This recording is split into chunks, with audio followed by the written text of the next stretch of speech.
Shalom, queridos, tudo bom? Hoje nós estaremos dando continuidade à nossa aula e estamos indo aí para a nossa aula 2. Vamos para a parte um da aula.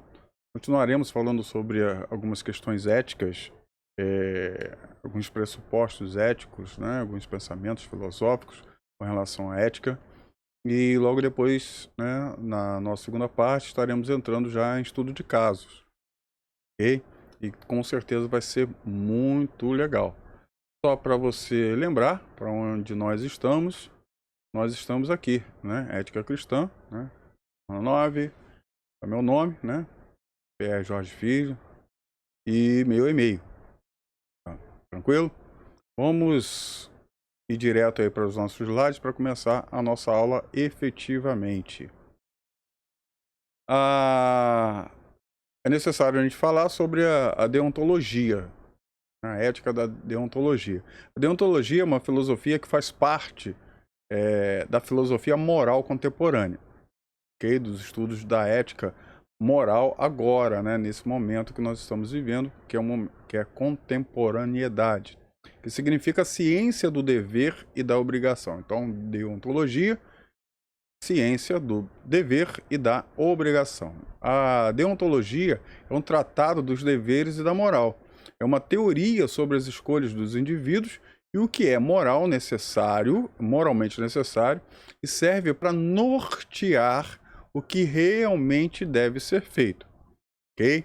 A, a deontologia, ela trabalha muito as questões da ética e da moral dentro do trabalho, tá? Dentro do círculo de conhecimento, do trabalho, onde as pessoas estão inseridas, né? Policiais, médicos e qualquer outra linha de profissional, ela tem a sua moral e a sua ética, tá? E a deontologia, ela trata isso aí, correto? Então, o termo deontologia ele foi criado no ano de 834 pelo filósofo inglês Jeremy Bentham para falar sobre o ramo da ética em que o objeto de estudo é o fundamento do dever e das normas. Então, deontologia é ainda conhecida sobre a teoria do dever, ok? Vamos continuar aqui para você, que você com certeza vai estar compreendendo melhor a respeito dela. Kant, ele também deu sua contribuição para a deontologia, uma vez que dividiu em dois conceitos, né? Razão prática e a liberdade. Para Kant, assim, agir por dever é a maneira de dar à ação o seu valor moral. E, por sua vez, a perfeição moral só pode ser atingida por uma livre vontade. Deu para entender? Então, quando você tem uma perfeição moral, é necessário que haja uma livre vontade. É impossível você exercer uma perfeição, uma moral, né, perfeita, se eu sou obrigado a fazer aquilo. Mas se eu sou livre para fazer aquilo, então essa perfeição essa moral ela é perfeita, ok? Deixa eu sair aqui da frente para você poder ler o slide com cautela, com cuidado.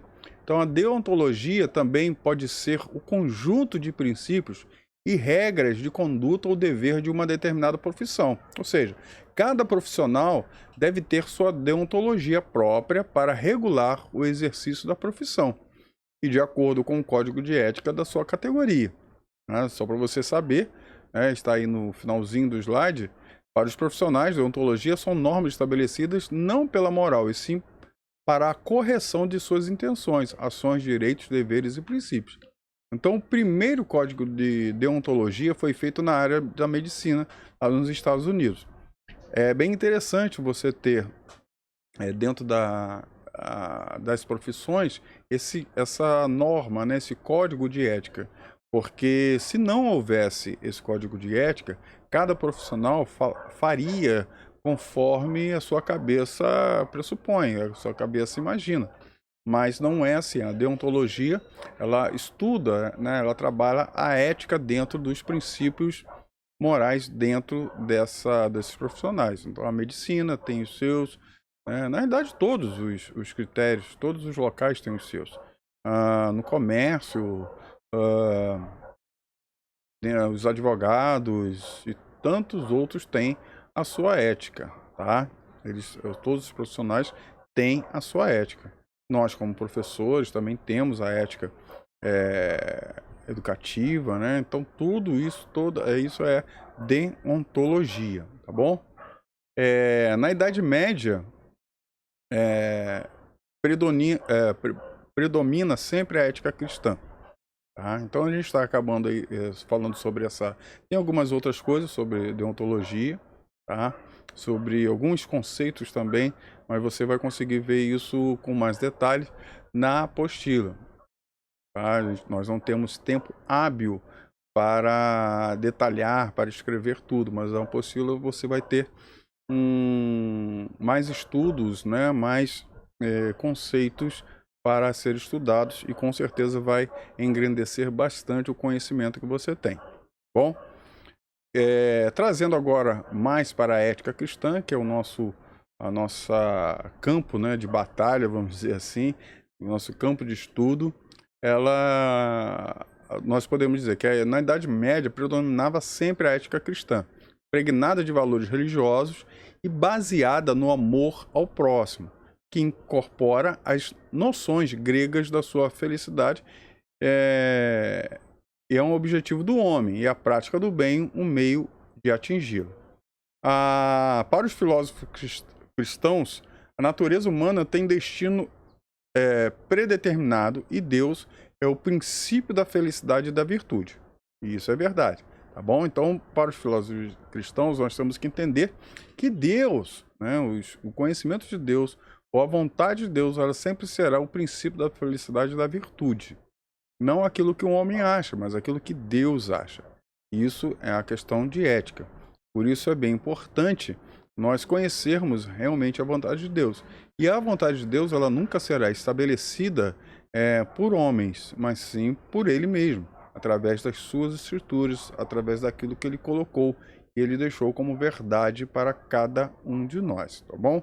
Então, os critérios de bem e o mal são vinculados à fé e à esperança de vida após morte, ok?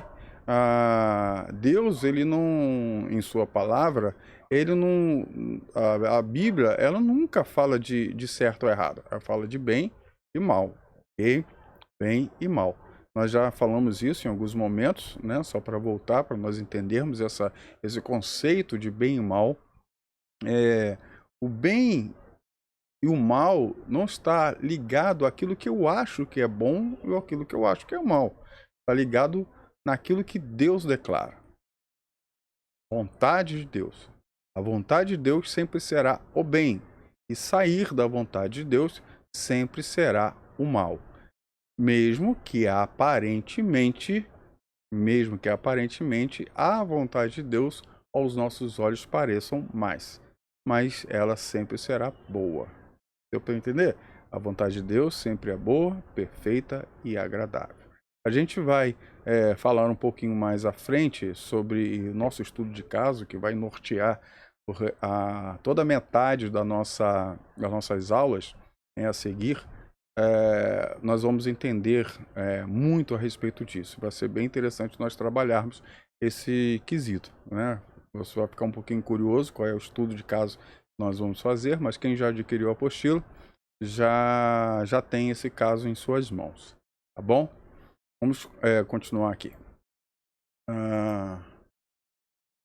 Então, a ética contemporânea. A valorização da autonomia do sujeito moral leva à busca de valores subjetivos e ao reconhecimento do valor das paixões, o que acarreta o individualismo exacerbado e anarquia dos valores. Então, esse termo aqui, anarquia dos valores, é algo muito interessante nós entendermos. O que é a anarquia? A anarquia é uma falta de organização, é uma falta de autoridade, onde o que a autoridade é aquilo que eu acho ser certo. Então isso é anarquia. Talvez você, no campo político, você já tenha ouvido falar sobre isso, anarquia.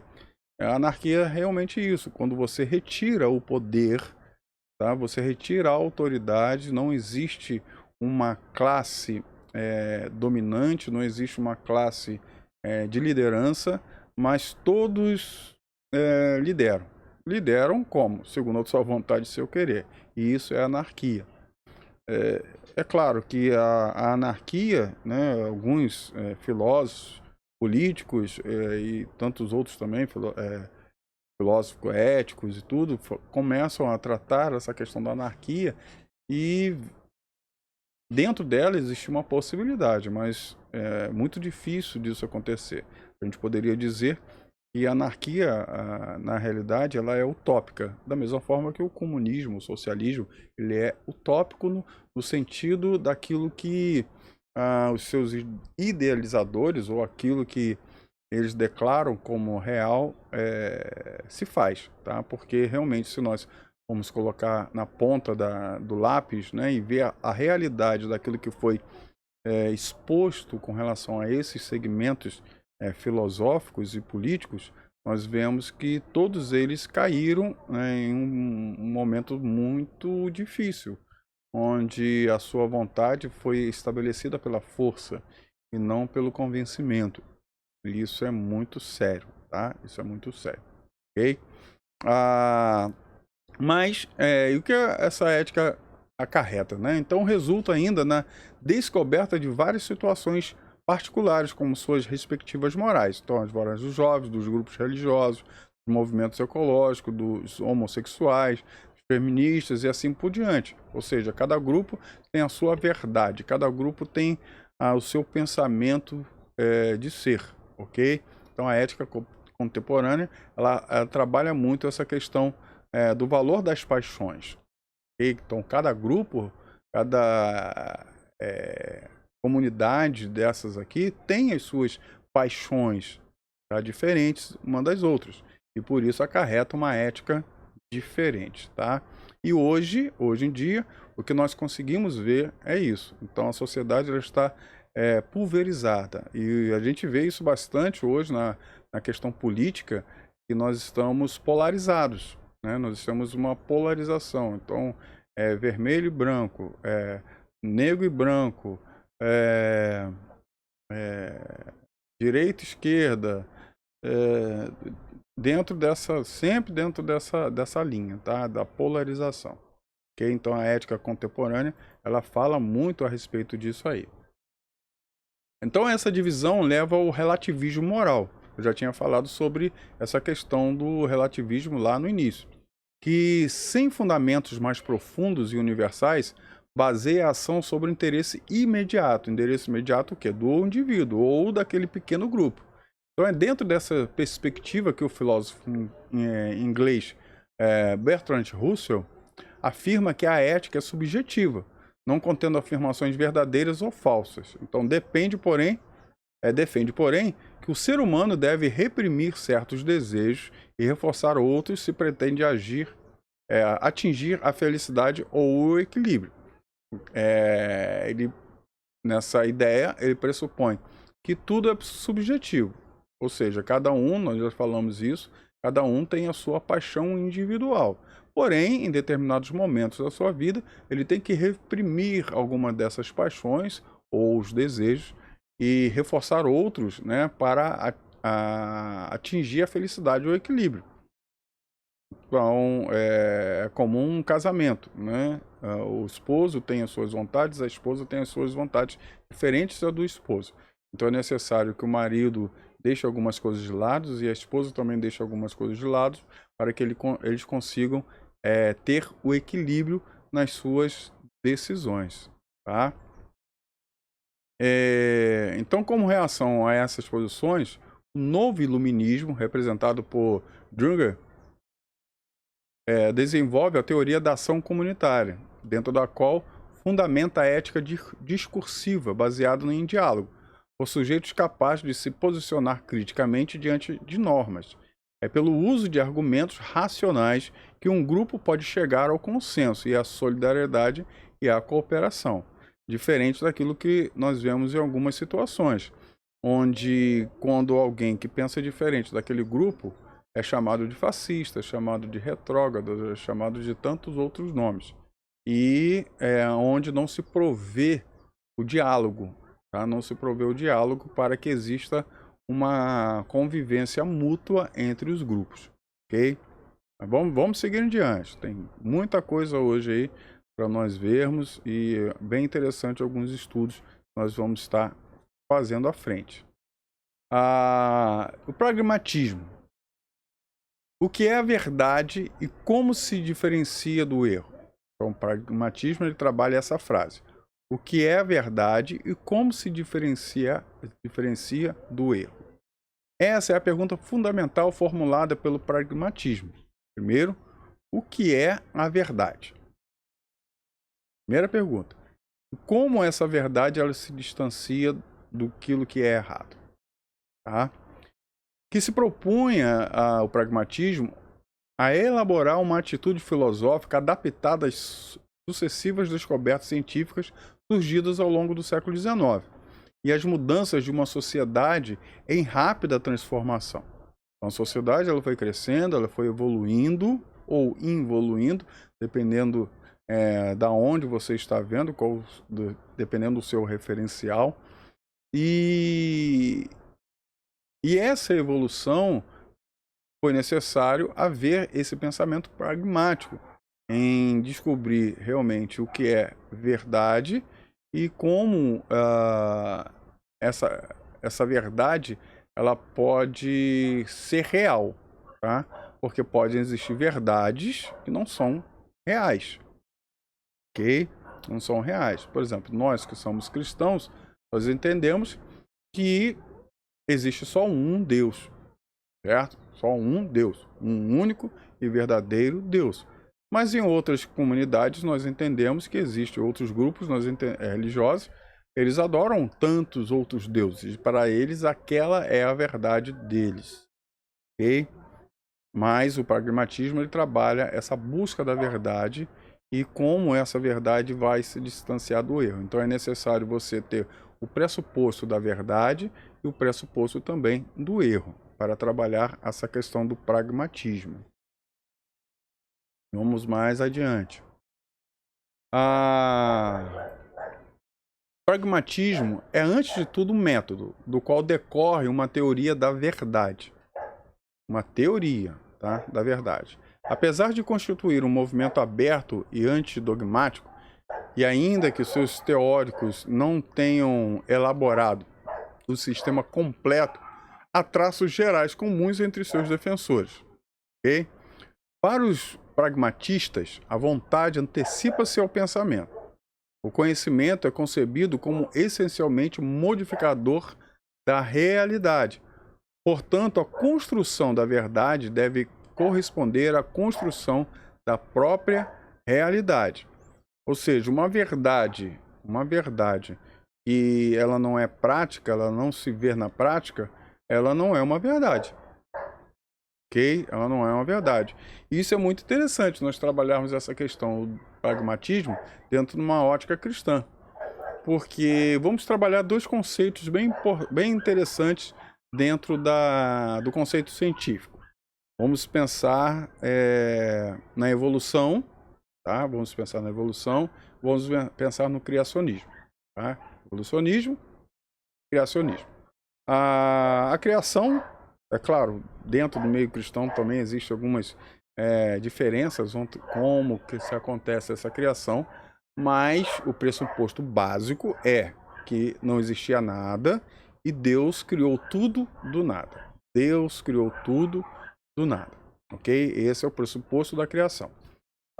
Mas nós podemos pegar a questão da evolução, que os seres eles foram evoluindo com o passar do tempo. Mas vamos parar para pensar nesse conceito de criacionismo. É óbvio, né? É óbvio porque ele é bem tranquilo de nós imaginarmos, porque se nós, do lado pragmático, a gente pode imaginar o seguinte. Vamos imaginar que eu vá criar, né? Eu quero criar um avião, ok? Eu quero criar um avião desses grandes de viagem, né? Cheio de tecnologia, cheio de uma opção de coisa. tá? Bem complexo mesmo, bem complexo. Então vamos imaginar dessa forma. Aí o que eu faço? Eu pego toda a matéria-prima, que um avião, que um engenheiro, né, um técnico vai precisar para construir esse avião, tá? Construir. Aí tem parte de plásticos. Então, da onde que vem o plástico? Vem do petróleo, não é isso? Então eu pego lá uma quantidade X de litros de petróleo, coloco lá em barris. Eu vou precisar de ferro, vou precisar de alumínio, vou precisar disso, aquilo outro, e eu vou juntando tudo, toda a matéria-prima para fazer cada componente, cada parte do avião. Coloco tudo em barris, em tonéis, né, qual for a forma de colocarmos, coloca lá na frente e coloco a minha cadeira e fico sentado, esperando que aquilo se torne um avião. Eu pergunto a você, quanto tempo eu vou ter que ficar sentado para que aquilo se torne um avião? Pois é, né? Eu vou morrer, gerações virão à frente e nunca, nunca veremos um avião saindo daquilo. O pressuposto é, para que o avião aconteça, é necessário que alguém pegue toda aquela matéria-prima, trabalhe esta matéria-prima, manufature essa matéria-prima, para que através dessa manufatura, dessa industrialização, os componentes sejam criados para que eu então possa montar o avião. Olhando desse ponto de vista, nós temos certeza, né, eu pelo menos tenho certeza que o meu corpo, né, o corpo humano, ele é muito mais complexo do que um avião. E seria eu teria que ter muita fé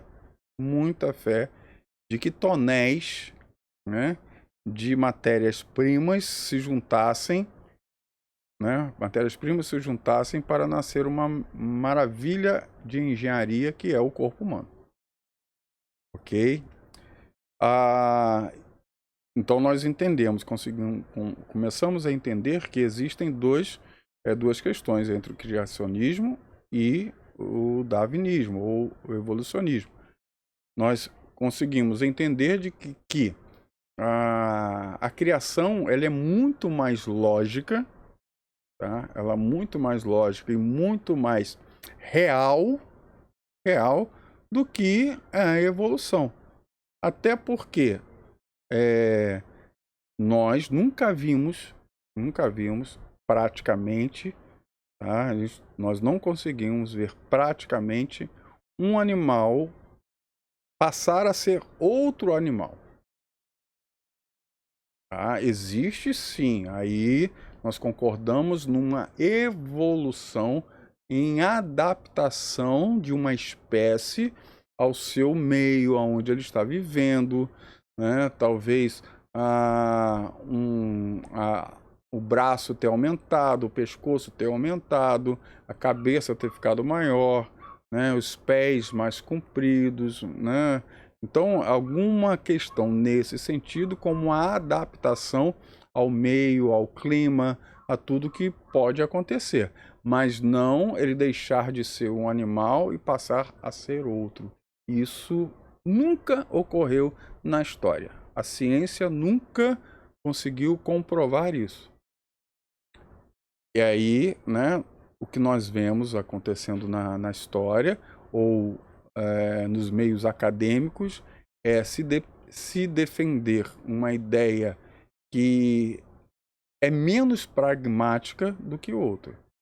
O criacionismo nós conseguimos, de certa forma, de forma pragmática, mostrar que ele é real. Porém, o evolucionismo não. Tá? Nós não conseguimos pragmaticamente dizer que ele é real. Então, para entender dentro dessas duas visões o que é a questão do pragmatismo, tá? Então, vamos ler aí, continuar lendo o slide. Então, para os pragmatistas, A vontade antecipa seu pensamento. O conhecimento é concebido como essencialmente um modificador da realidade. Portanto, a construção da verdade deve corresponder à construção da própria realidade. Certo? Então, se é uma verdade, a verdade tem que estar ligada à realidade. Então, conhecimento e ação se convertem em termos equivalentes. Se existe uma verdade, ela tem que ser real. Ela tem que ser real. Se ela não for real, não é verdadeiro. Então, o eixo central da teoria pragmatista é a ênfase na utilidade prática da filosofia. Tá bom? Vamos continuar aí. Então, centrado na análise do significado da experiência, o pragmatismo foi entendido como uma perspectiva em torno do conceito de verdade, que em seu processo de expansão atingiu os valores representados pela ética e pela religião. Então, a teoria pragmática da verdade sustenta que o critério de verdade está nos efeitos e consequências de uma ideia, em sua eficácia, em seu êxito, no que depende, portanto, da concretização dos resultados que eu espero obter. Ou seja, verdadeiro e falso são, portanto, sinônimos de bem e mal. Valores lógicos que têm caráter prático e só na prática encontram significado. Certo? É só quando aquilo é vivenciado é que realmente aquilo se torna real. Até então, ela somente estava no campo das ideias. Mas quando essa ideia ela realmente se torna prática, se torna real, aquilo é verdadeiro. Okay? Então, o pragmatismo trabalha dentro desse pressuposto. Deu para entender? Eu creio que sim, né? Então, 3 condições práticas, básicas, para uma afirmação ser considerada verdadeira. Vamos lá. Primeira delas, estar de acordo com a realidade, com os objetos da experiência. Certo? Porém, com relação à ética cristã, nós temos que entender que nem sempre a experiência ela está linkada a uma verdade. Tá? A uma verdade. Uma verdade, e quando a gente fala verdade, está falando no absoluto. Tá? Então, nem sempre a experiência está linkada a uma verdade, porque a experiência ela pode ter outras fontes. Tá? Estar de acordo com aquelas relações de índole impuramente mental, que são verdades absolutas e incondicionais, de que se conhece como definições e princípios. Outra, estar de acordo com um conjunto de outras verdades já verificadas. Então, uma verdade não pode detonar outra verdade. Então, se existe uma verdade que ela já é real, já está fixada, é aquilo mesmo, não tem como uma outra verdade vir e destruir aquela. Né? Se for assim, uma delas é falsa. Certo? Ok? E esse é um conceito básico com relação à interpretação bíblica. Se você tem um texto bíblico que fala claramente sobre algo e o outro que fale algo mais ou menos, você não é tão claro como aquela, mas se oposiciona àquela ideia que é clara, entenda que a segunda que você acha que é verdade, ela não é verdadeira, né? Ou você está interpretando errado, alguém está interpretando errado. Deu para entender? Creio que sim, né? Então, se você tem uma verdade clara, tá aqui, ela é clara, e outra que é mais ou menos, tá? É mais ou menos, mas essa se choca com essa aqui cai por terra, porque essa aqui é clara. E essa aqui você deve estar com certeza, interpretando de forma equivocada. Tá bom? Vamos continuar aí a nossa explicação com relação à ética. Isso é muito legal. E agora nós vamos falar sobre a ética cristã. Nós já falamos, mas vamos ressaltar mais ainda algumas questões sobre ela.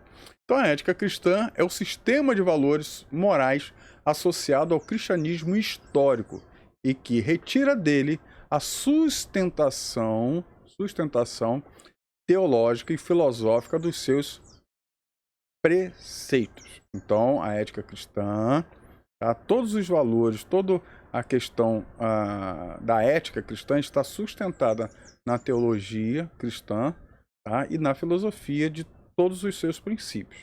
Tá bom? Então, como as demais éticas já mencionadas acima, a ética cristã opera a partir de diversos pressupostos e conceitos que acredita estão revelados nas escrituras sagradas pelo único Deus verdadeiro. Tá bom? Ok? Nós vamos ver quais são esses pressupostos. Primeiro, a existência de um único Deus verdadeiro, Criador dos céus e da terra. A ética cristã parte do conceito de que o Deus que se revela nas Escrituras Sagradas é o único Deus verdadeiro e que, sendo o Criador do mundo e da humanidade, deve ser reconhecido e crido como tal, e a sua vontade respeitada e obedecida. Esse é o pressuposto 1 da ética cristã. E ela né, é o conceito básico que nós temos que entender sobre essa ética. Tá? Deus é o único e verdadeiro. Ele criou todas as coisas. E se ele criou tudo, ele tem tem que ser reconhecido pela sua vontade, né? A sua vontade tem que ser respeitada e obedecida.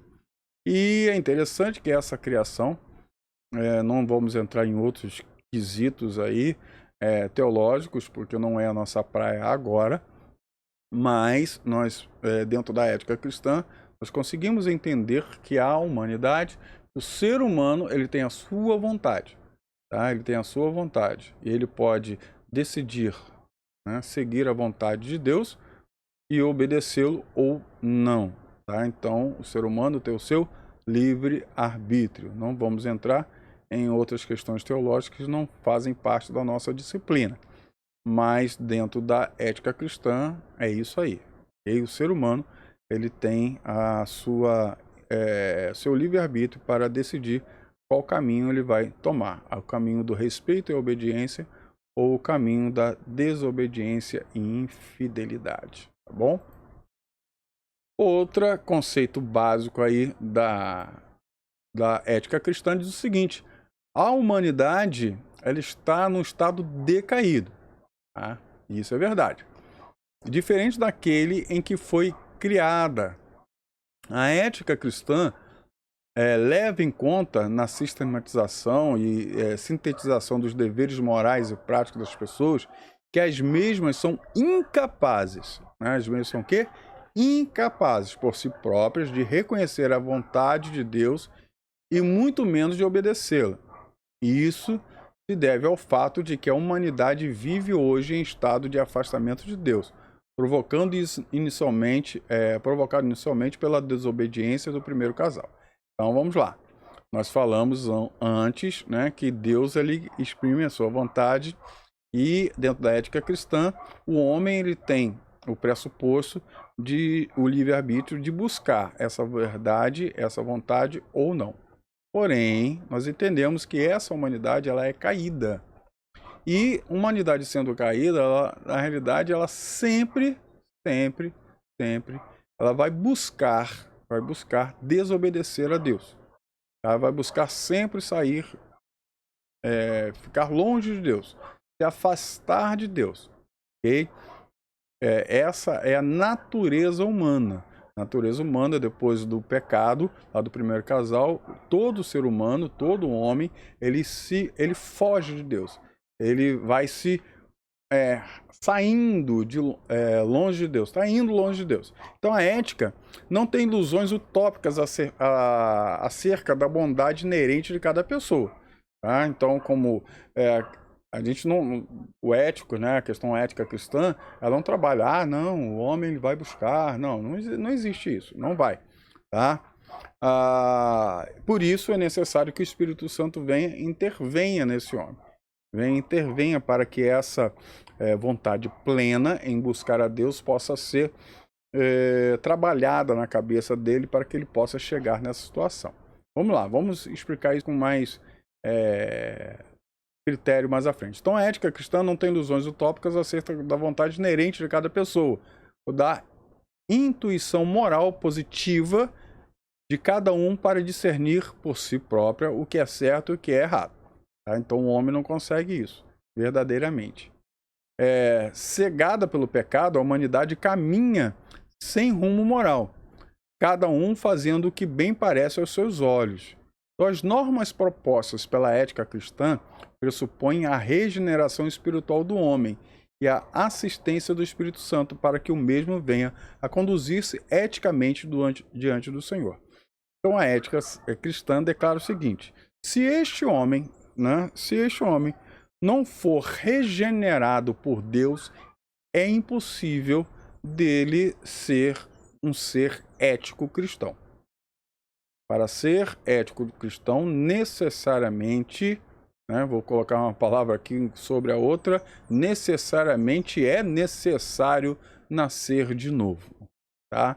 Então é necessário isso acontecer, porque aquele que não nasce de novo, ele não consegue vivenciar a ética cristã, não consegue ter isso em voga e nem consegue pensar a respeito, tá? Não consegue mesmo, fica fora de conexão. Isso para ele é loucura, tá bom? Então o homem, de outra forma, outro item, diz o seguinte: o homem não é moralmente neutro, mas inclinado a tomar decisões contrárias a Deus e ao próximo. O homem, ele tem essa característica, sempre indo contrário a Deus, sempre indo contrário à vontade de Deus. Essa é o pressuposto do ser humano. Tá? E ao próximo, ele sempre vai olhar para o seu bem-estar, ele sempre vai olhar para a sua vontade, sempre vai olhar para aquilo que lhe for bom. Então esse pressuposto é uma inclinação inevitável do anterior. Como a gente estava falando sobre a questão do pragmatismo, um não pode se sobrepor ao outro, e isso é verdade. No B, que nós falamos, se torna real também no C. Esse homem que não consegue observar a vontade de Deus de forma plena, ele não consegue tomar as decisões segundo a vontade de Deus. Então as suas decisões sempre serão contrárias a Deus, e ao próximo. Ele está inclinado a fazer isso, tá? Então as pessoas no estado natural, ou seja, no estado que ela nasceu longe, afastado de Deus, natural em que se encontram, em contraste ao estado de regeneração, são movidas instintivamente, tá? Intuitivamente, acima de tudo, pela cobiça e pelo egoísmo. Então, seguindo muito naturalmente e inconscientemente sistema de valores descritos acima como humanísticos e naturalísticos. Nós já falamos isso em outros momentos. O ser humano, ela tem essa característica, se afastando sempre de Deus. Conforme a palavra do Senhor fala, não existe um justo sequer, ninguém que busque a Deus. Exatamente. Nenhum ser humano busca a Deus. Por isso foi necessário Jesus Cristo vir. Por isso foi necessário Deus vir. Nós conseguimos entender que o homem sempre estava se distanciando de Deus. E não ao contrário. Tá? Nunca indo em direção a Deus. Mas Deus, ele sempre veio em direção ao homem. Nós vemos lá no primeiro momento, no primeiro instante, quando Adão pecou. Quando Adão pecou, o que ele fez? O que o Adão fez? Ele comeu lá do fruto, junto com a sua esposa, junto com Eva, e logo assim eles viram que estavam nus. Já falei isso em alguns momentos, mas vou falar isso de novo. Essa nudez, essa nudez de Adão e Eva não tem nada a ver com roupas, tá? Não tem nada a ver com roupas. Ou tem? Tem, de certa forma nós poderíamos dizer que tem. Tinha sim. Porque eles estavam o quê? Cobertos com a glória de Deus. Então a glória de Deus cobria este homem, esse casal. E quando eles comeram do fruto, eles obedeceram, o pecado entrou, a morte entrou, a glória do Senhor se ausentou deles, foi retirado deles. Aquele fôlego de vida, o Ruach Kadosh, que Deus soprou, lembra do bonequinho que ele fez lá, o boneco de barro, soprou nesse bonequinho, e esse boneco ele se tornou alma vivente. Pois esse Ruach Kadosh, esse fôlego de vida, essa glória de Deus sobre eles, ela foi retirada nesse momento, ela foi arrancada, foi tirada deles, né? Sumiu assim, né, instantaneamente. E nesse instante eles se tornaram, viram como estavam nus, tá? Essa é a verdade do que aconteceu com eles. Tanto, tanto que nós vamos seguir a narrativa, nós vemos que logo depois, o que eles tentaram fazer? Eles pegaram folhas de figueiras, né? Pegaram folhas de figueiras e trançaram essas folhas, né? Não temos a ideia real de como eles fizeram isso, mas eles pegaram aquelas folhas, trançaram, costuraram, né? E fizeram aventais, fizeram roupas para tentar cobrir a sua nudez, tá? A sua nudez. Mas, quando a noitinha, ao entardecer, quando o sol estava sumindo, Deus ele sempre vinha para estar junto ao homem, né? Porque o ser humano, já outra coisa aí, outra palhinha para a gente, né? Como se nós estivéssemos em aula lá, eu estaria falando a respeito disso. E o pessoal, alguns dos alunos aí já me conhecem, já estava lá rabiscando o quadro lá, mostrando, fazendo aqueles meus desenhinhos. E o homem, o que acontece? Nesse momento, o homem, ele faz essas roupas, tá? E... Ah, tá, me lembrei, eu falei uma coisa e acabei esquecendo outra. Mas vamos lá. O homem, ele não foi feito para as trevas, ele não foi feito para a escuridão. E nós sabemos que o Deus é o sol da nossa justiça. Onde Deus entra, existe uma luminosidade, existe o sol, é como se o sol se fizesse presente novamente. E o que acontece, no entardecer, quando o sol estava sumindo, quando a luz sumia para que o homem não estivesse em trevas, quem aparecia? Deus. Então Deus aparecia e se fazia sol novamente.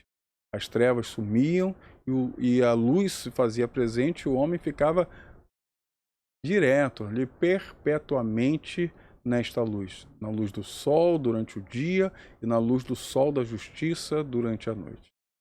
E quando o sol voltava, ia voltar aparecendo, eu fico imaginando, né, dentro do meu romantismo bíblico, eu fico imaginando Adão e Eva dormindo, né, dormindo no colo do Senhor. Um em cada coxa, e o Senhor acariciando a cabeça deles, eles dormindo. E na manhã, bem de manhãzinha, quando o céu começava a aparecer, Deus batendo no ombro deles, acordem, está na hora. E eles então acordam, levantam e Deus sobe, porque o sol da justiça já apareceu e eles não precisavam de outro sol nesse momento. É bem interessante nós imaginarmos isso. Mas vamos, fecha parênteses, né? Fechou parênteses? Então vamos voltar aqui ao que nós estávamos falando. Esse homem, ele vem e ele... quando Deus, no entardecer, Deus aparece, o que nós vemos Adão e Eva fazendo? Eles se escondem. Eles se escondem. E Deus, né, óbvio que Deus sabia o que tinha acontecido, mas Deus faz uma pergunta para que eles pudessem revelar aquilo que havia no coração deles. Realmente aquilo que havia no coração deles. Eles poderiam ter pedido perdão, misericórdia, poderia, mas isso ia resolver, na realidade, não, mas isso é uma outra questão. Mas eles entram, né? Eles se escondem e Deus pergunta: Adão, onde vocês estão? Adão e Eva, onde vocês estão? Qual a resposta deles? Nós vimos o Senhor vindo e nos escondemos. Mas por que vocês esconderam? Porque nós estamos nus. Ora, se nós pararmos para observar, nós podemos entender de que eles não estavam nus. Eles não tinham acabado de fazer roupas para eles. Eles não tinham acabado de fazer roupas para eles. Então nós começamos a entender nesse momento aquelas roupas que os homens fizeram para si mesmos, que seria o humanismo e o naturalismo, aquela roupa não servia para nada. Ela nunca traria de volta a glória perdida.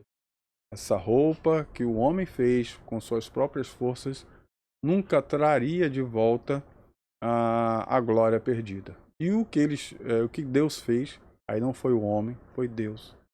Deus pegou um animal, sacrificou um animal.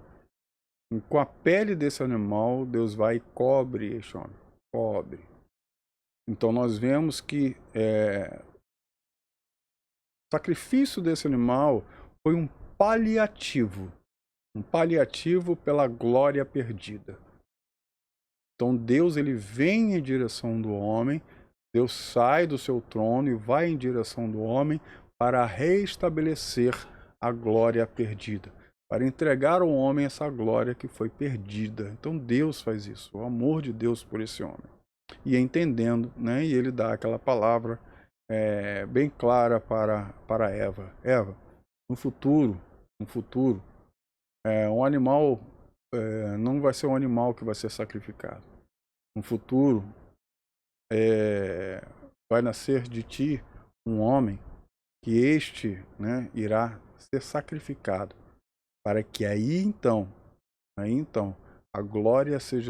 minha glória seja devolvida de forma plena e eterna à humanidade.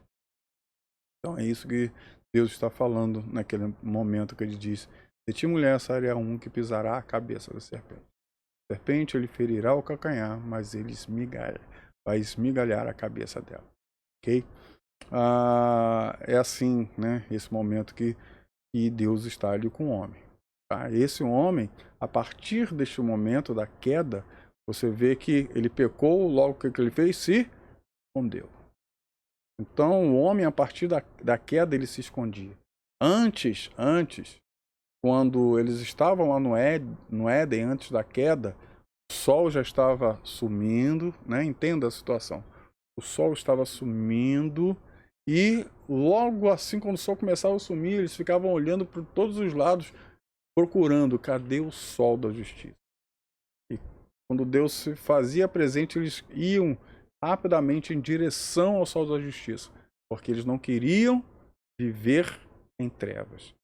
Mas quando o pecado entrou, o sol da justiça apareceu e eles se esconderam. Foram longe desse sol, foram para longe. Okay? É isso que aconteceu com este homem decaído. E isso chegou até os nossos dias hoje. Então toda a humanidade adâmica, ou seja, todos aqueles que nasceram de Adão, que é na realidade toda a humanidade, toda essa humanidade é caída, tá? Ela é caída, tá bom? Então, um pressuposto do cristianismo é isso, tá? Vamos continuar aí. E outro pressuposto, qual é? Que Deus revelou-se à humanidade. Ok? Como eu falei, o homem foge de Deus, mas o Deus se revela à humanidade. Então Deus revelou-se à humanidade, e essa pressuposição é fundamental para a ética cristã, pois é dessa revelação que ela tira seus conceitos acerca do mundo, da humanidade, especialmente do que é certo e do que é errado. Então a ética cristã reconhece que Deus se revela como Criador através da sua imagem em nós. Então cada pessoa traz como criatura de Deus resquícios dessa imagem. Agora, deformada pelo egoísmo e desejo de autonomia e independência de Deus. Tá? Mas a consciência das pessoas, embora frequentemente ignorada e suprimida, reflete, por vezes, lampejos dos valores divinos. Então Deus também se revela através das coisas criadas. Então o mundo que nos cerca é um testemunho vivo da divindade, poder e sabedoria de Deus, muito mais do que o resultado de milhões de anos de evolução cega. Entretanto, é através da revelação especial, que é a revelação das Escrituras, que Deus nos faz saber acerca de si próprio e de nós mesmos, pois é o nosso Criador, e do mundo que nos cerca, pois seus planos a nosso respeito e da maneira como deveríamos nos portar no mundo que ele criou, ok? Existe, é claro, como nós já falamos, em outros momentos, em outros estudos, em que a revelação de Deus sempre se revela, tá? Deus sempre se revela ao mundo. Por isso ele diz lá em Romanos 1, de que a humanidade ela estaria sendo indesculpável em dizer que nunca conheceu Deus, porque Deus se revelou a todos. Mas existe uma revelação, e essa revelação é, ela é especial. E essa revelação está nas suas palavras, ok? Nas suas escrituras. Ali nós conhecemos, não existe outra forma de conhecer Deus plenamente, não for pela sua escritura. Tá? Não existe outra forma, tá bom? Vamos continuar aqui. Mas é interessante, eu vou continuar, mas eu queria ler com você. Cadê? Agora veio aqui nesse momento para eu ler a Bíblia. Cadê a Bíblia? Eu vou pegar uma Bíblia aqui próxima de mim. Espera um instantinho. Fique tranquilo aí que eu já volto, tá? Eu vou, mas volto. Tô sem Bíblia aqui. Peraí, eu vou sair aqui da frente, mas já volto. Peraí.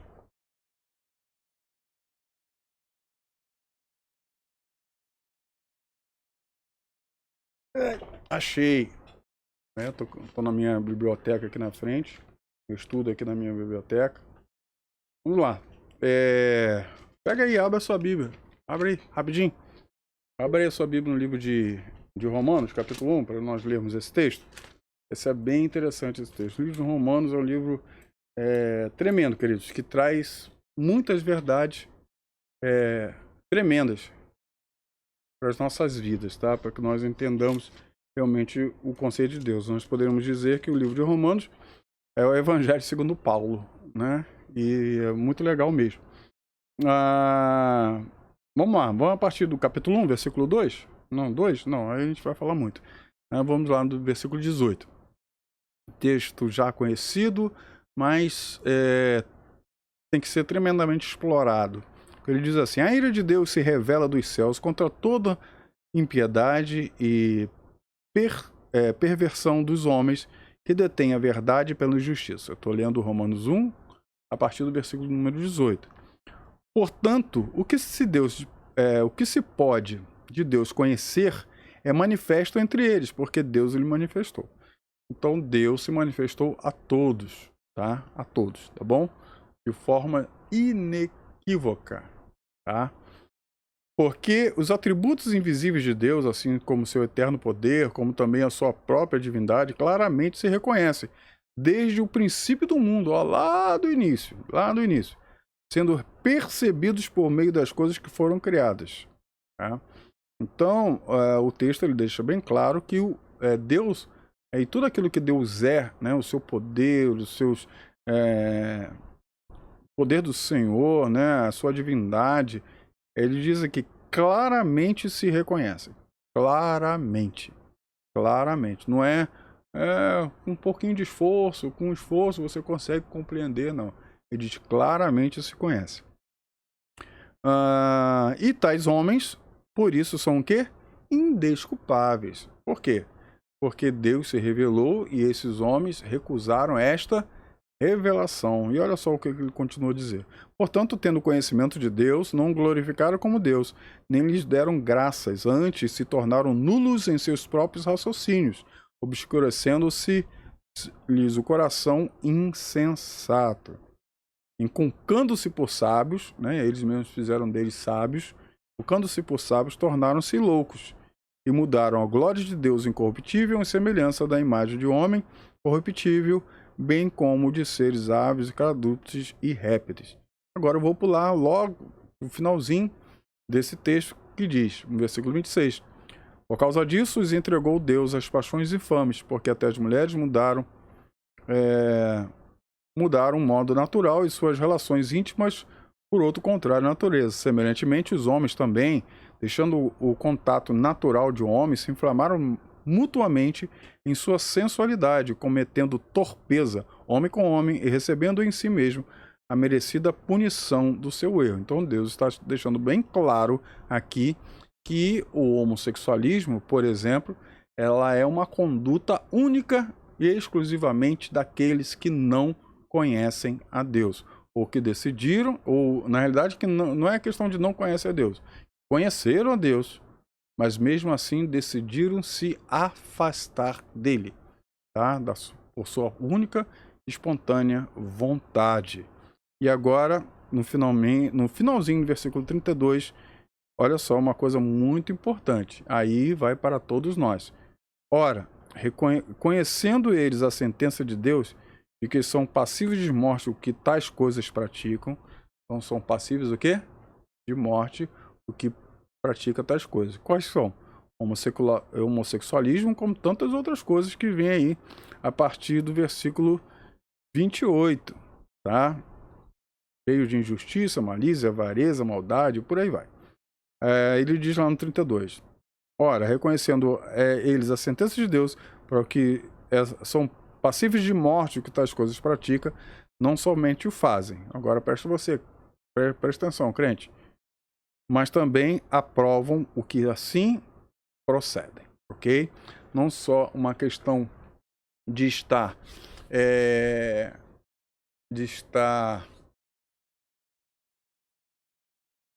gostando, né? Não está fazendo, mas também está gostando daquilo que está vendo, ok? Isso acontece muito. Ah, mas você pode dizer, mas eu não gosto disso, acho errado. Mas em todos os momentos onde nós nos calamos, tá, mediante quando vemos algo desse tipo, nós estamos na realidade achando aquilo certo. Porque quem cala? Pois é. Que consente. Então, só para pensar. Vamos parar para pensar. Então, ética cristã é isso aí. Vamos continuar aqui. Vou ler esse slide, vamos dar uma paradinha para tomar um café e depois nós voltamos aí para ver um pouco mais, tá bom? Assim, muito embora a ética cristã se utilize do bom senso comum das pessoas, depende primeiramente do quê? Das escrituras, né? Elaboração dos padrões morais e espirituais que devem reger nossa conduta neste mundo. Então ela considera que a Bíblia traz todo o conhecimento de que precisamos para servir a Deus de forma agradável e para vivermos aqueles alegres e satisfeitos no mundo presente. Então, mesmo não sendo uma revelação exaustiva de Deus, né, com relação à Bíblia, exaustiva de Deus e do reino celestial, as escrituras, entretanto, é suficiente naquilo que nos informa a este respeito. Ok? Nós vemos, deixa bem claro, nós vemos lá um momento onde existe o Lázaro, o rico e o Lázaro. Não é a novela, não. Mas o momento em que existe lá o rico e o Lázaro, nós vemos, naquele momento, o rico, né, que está lá no Hades, né, está lá no lugar de tormento, ele fala lá, pai Abraão, né, pede a Lázaro vir aqui, pingar uma gota dessa aguinha que ele está aí se mergulhando aí, pinga aqui na minha boca, né, porque aqui está um tormento. Quem está aqui não pode passar para lá, quem está lá não pode passar para aqui. Então já sabe, né, purgatório não existe, ok? Então morreu, já vai direto, ou vai para o lugar de tormento, ou vai para o lugar de descanso, tá bom? E descanso não é dormir, tá? Outra resposta aí para você. Descanso não é dormir. Então quem morre não dorme? Não vamos entrar nessa discussão agora não. Mas vamos lá. E nós vemos lá, né? Pede Lázaro para vir aqui molhar. Não, quem está aqui não pode passar para lá, quem está lá não pode passar para aqui.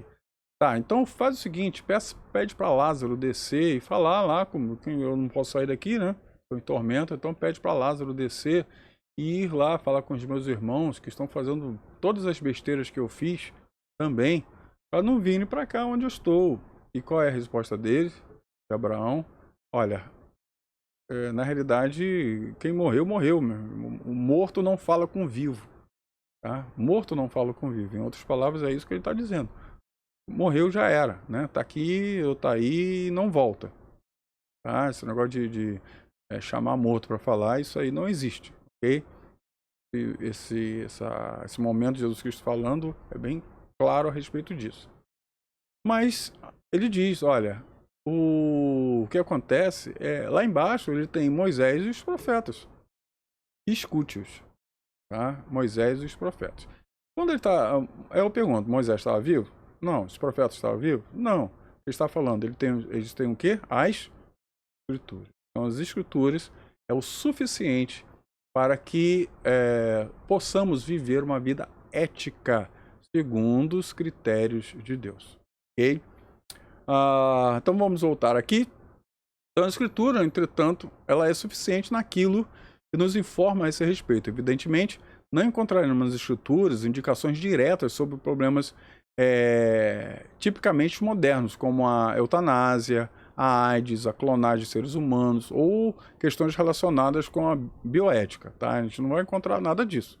Entretanto, ali encontraremos os princípios teóricos que regem diferentes áreas da vida humana.